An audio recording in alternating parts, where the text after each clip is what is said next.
The legends of Native Americans tell of the first men who came into the world.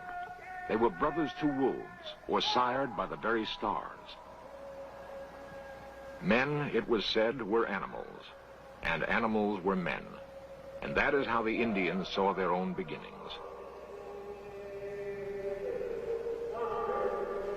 Beyond Indian legend, we really know very little of those first men.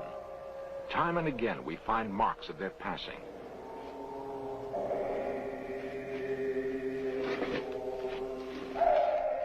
Who were they?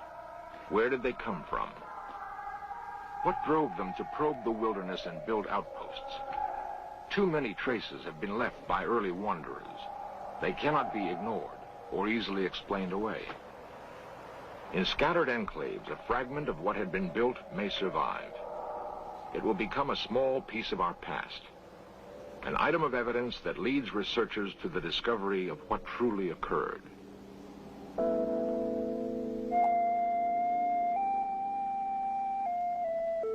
When 17th century Europeans colonized what is now New Hampshire, they found that someone had been there before them.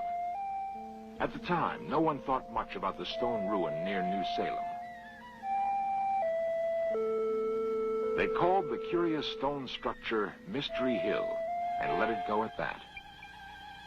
Mysterious it was, totally unlike anything else the Europeans would encounter in their settlement of North America. It would not be until 300 years had passed that investigators would begin to solve the riddle of Mystery Hill. Their research would challenge some cherished ideas about the past. It's easier to cling to traditional beliefs than accept the possibility that we really know very little about our past. But if new ideas are sometimes uncomfortable, they can also be exciting. In the past year, evidence has been uncovered which suggests that there was a highly civilized presence on the shores of America thousands of years ago. The land called America was not devoid of people when the Europeans came. Europeans called the natives savages. The natives called themselves Ottawa and Cree, Mohawk and Seminole, Dakota, Pawnee, and Kiowa. They were as unprepared to meet Europeans as the settlers were to understand them.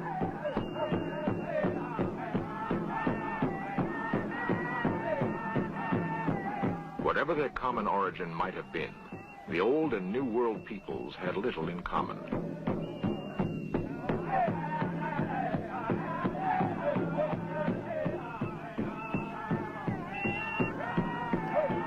For the most part, the American Indian was still in the Stone Age. They revered their physical environment and lived close to it. They built lightly on the land, and although they banded together into great nations of hunters and warriors, their cities had no more lasting impact than a carpet of bright leaves in an autumn forest.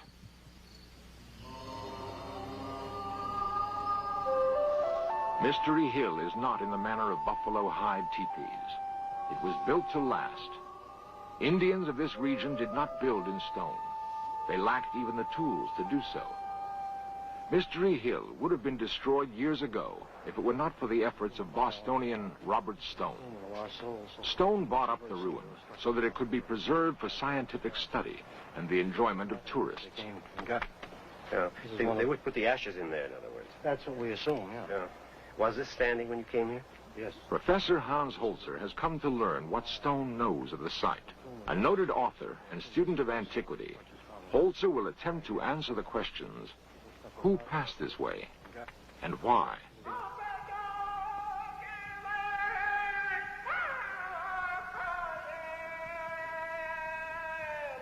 The American Southwest is an arid land. Its native inhabitants found it difficult to scratch out a hold here. They built cities of mud brick, backed against cliffs for protection.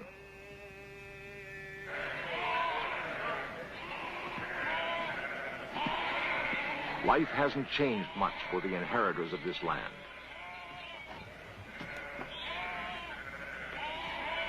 Outside of the few big cities of the Southwest, men still herd livestock and try to wrench a living from the dry soil. Theirs is a rich heritage, nevertheless.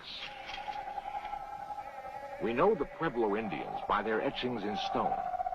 Their cliff-bound apartments showed thoughtful design and careful execution. But brick is not stone. The techniques used to build the pueblos did not build Mystery Hill. Hans Holzer and Robert Stone can find little that Mystery Hill has in common with the pueblos of the Southwest. Its architects must have come from another place, another culture. In the Medicine Bow Mountains of Wyoming can be found another curiosity in stone. It is called the Medicine Wheel. Mantled by snow much of the year, the geometric arrangement of rocks puzzled Western travelers for a long time. Most investigators are now agreed that the wheel was an Indian calendar.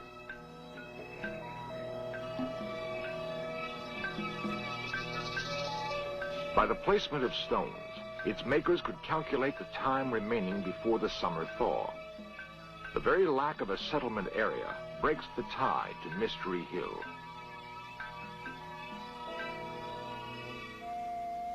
The long central lane at Mystery Hill is reminiscent of some walled-in streets of ancient Europe. And where does the lane end? At a large central structure, Professor Holzer has reason to believe was a temple. Again, a slender thread which may link Mystery Hill to the great cities of ancient Europe.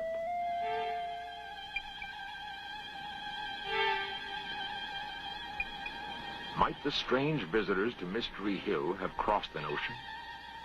We have evidence that Norsemen like Leif Erikson made epic voyages in the 10th century. Erikson was blown off course while making a passage to Greenland.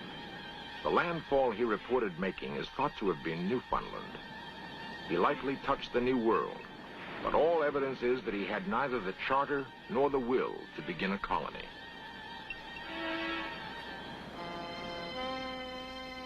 "500 years later, the Spaniards and the Portuguese would supplant the Norsemen as explorers of the sea. A leading navigator of the day was Christopher Columbus, who convinced the Spanish throne he could sail west to India.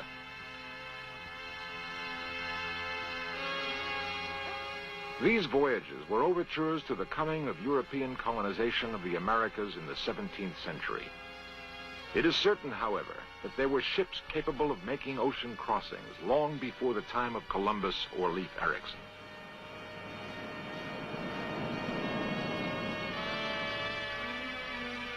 Did the strange visitors who built Mystery Hill arrive by ship from the east?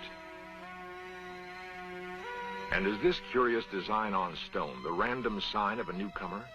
Or is it the hull of a forgotten ship that turned its bow into the unknown centuries ago?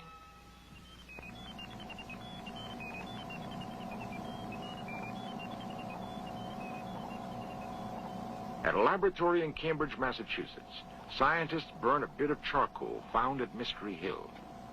Charcoal is largely carbon, and carbon contains minute quantities of radioactive material.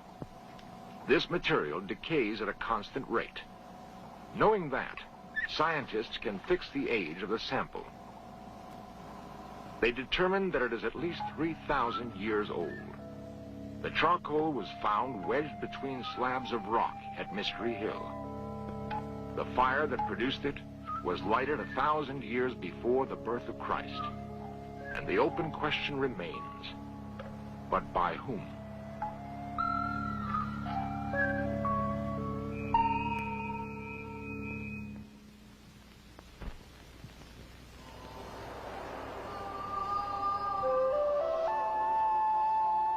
Mystery Hill, New Hampshire could not have been more aptly named. Its origins have puzzled men for centuries. Curator Osborne Stone is sure of one thing, however. The architects of Mystery Hill had an impressive knowledge of astronomy. We're standing in the astronomical center of the site, and if you want a view to the true north, you'll see a large standing monolith out here. It's composed of 5 stones, one missing that dates the site. Over to the east of us, we have a strange stone that's been on the wall for centuries that marks the summer sunrise. Now, if we look around to the Southwest, we see the Winter Sunset Stone. That was the first one that was found and kicked off this investigation. Stones that may have helped the strange visitors plot the seasons. They are substantial clues to the identity of the original Mystery Hill architects. The cultivation of expression. On the Salisbury Plain in England broods a more familiar example of the kind of timekeeping function monoliths appear to have had for the ancients. To this day, some who call themselves Druids gather at Stonehenge to mark the longest day of the year. It is believed that long centuries ago, Druids offered up human sacrifice as part of their seasonal rituals. Sacrifice may have been part of the firmament at Mystery Hill also. Viewing position for the sacrificial table I was telling you about. You were asking me about the oracle tube. That's right. It comes out from the oracle chamber underneath. Stone points out a polished slab of rock. The grooves might once have run with blood to appease a god whose voice rumbled up from the earth. We used to give the oracle all the time through there, but... It appears that the builders of Mystery Hill imported their gods as well as their science.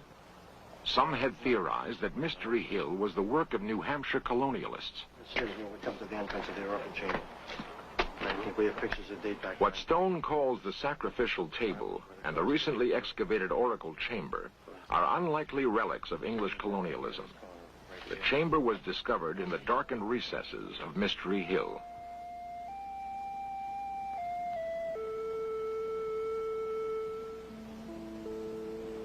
Professor Holzer has seen similar sacred grottos before, complete with speaking tubes to humble the faithful. The so-called oracle chamber had been the work of another society, a civilization where obedience to the Delphic voices was immediate and complete. The chamber was found not in America, but amid the ancient ruins of the Mediterranean.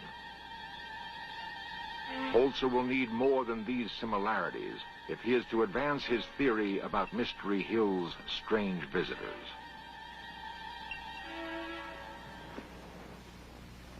Harvard archaeologist Barry Fell has spent years studying inscriptions and drawings from Mystery Hill and other unexplained ruins in North America. Now, what about some of these inscriptions that have been found? What do they indicate in terms of people's presences in this area? Where are they from? Well, they really tell us that America in ancient times was a melting pot of the races of Europe, just as it is today. Same peoples from all parts of Europe and North Africa, living together, even speaking their own languages side by side, and writing their own inscriptions and their own writing systems. What people came here? Basques from Portugal, Celts from Spain and Portugal, Phoenicians from Carthage and probably from Phoenicia itself in Syria, and ancient Egyptian traders too. Why do you think these people came here?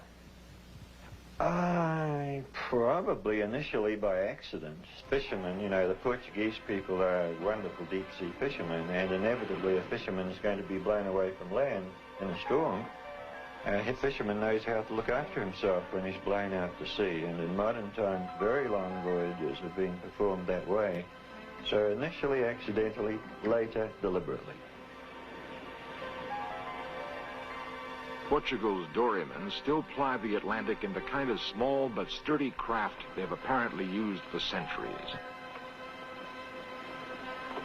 That the ancestors of these fishermen were skilled sailors, few could dispute. Holzer doubts that a fisherman blown off course would attempt to build a city. He and Fell pursue another line.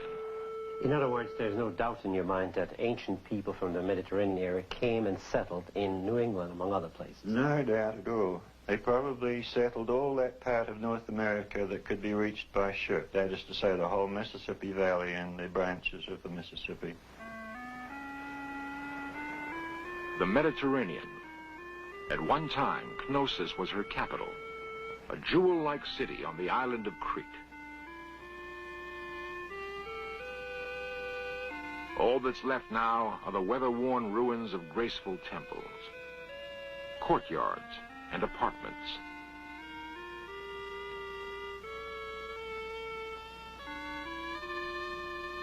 The people of this island were called Minoans. They were heirs to Phoenician sea kings who sailed here from what is now Lebanon. The Minoans loved music and art almost as much as they loved the sea. Even their architecture had a lyrical quality. The sea never seemed far from their thoughts. They must have gloried in all its aspects. The sea brought the Minoans power and wealth. Perhaps they had commerce with other advanced civilizations now lost to us.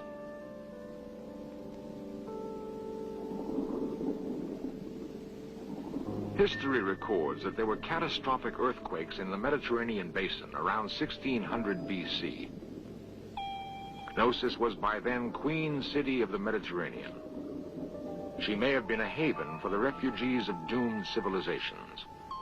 If so, the influx of new citizens must have created pressure for expansion. The Minoans already had colonies on the north coast of Africa, and recent evidence discovered underwater in the Caribbean suggests that they had traveled to the Americas. It is nevertheless a radical theory that sailors from a Bronze Age culture could have dispatched the first strange visitors to the New World. Professor Fell, how do your colleagues at Harvard feel about these amazing discoveries you've made? Very mixed feelings. My closest colleagues, who of course support my work and assist me in it, have very positive feelings, and some other colleagues, more particularly concerned with traditional aspects of archaeology, so far have not supported my opinions. Well, how did the ancient Phoenicians get here? They had ships, Dr. Halser, better than those available to Columbus. Here is a carving of the hull of one of them that we found at Mount Hope, Rhode Island. We have one other carving from another part of North America. And then the fact that they made the voyages is sufficiently plain from the inscriptions that they left en route. The inscriptions Professor Fell refers to are found in abundance at Mystery Hill, if one knows what to look for.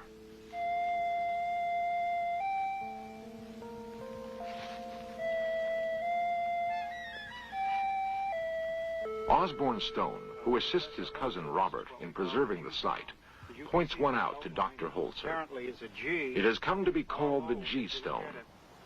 Holzer reads much more than a G on the weathered rock. To me, there's no question that this was written by people who spoke the ancient Phoenician language and used the Phoenician alphabet. The origin of this inscription is in the area of Phoenicia and the island of Crete, the Minoan culture, where Phoenician people settled and then became the Minoan people.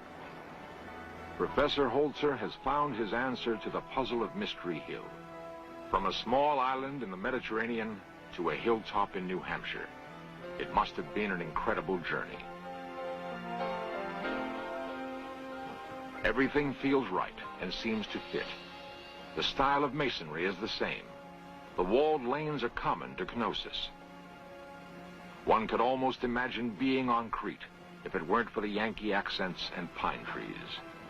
Many will find it hard to believe the implications of Professor Fell's painstaking research or the results of the carbon dating.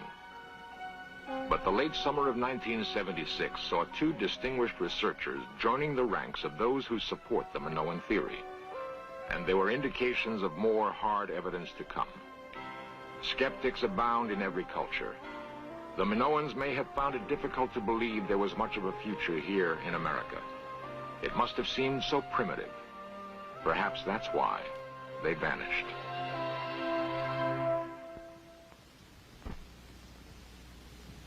The same curiosity which may someday take us to the stars has apparently propelled mankind throughout its long centuries of wanderings on this planet. We have evidence now that America was known to great civilizations which had become dim memories long before the birth of Christ. Much of what those strange visitors knew may be lost to us forever.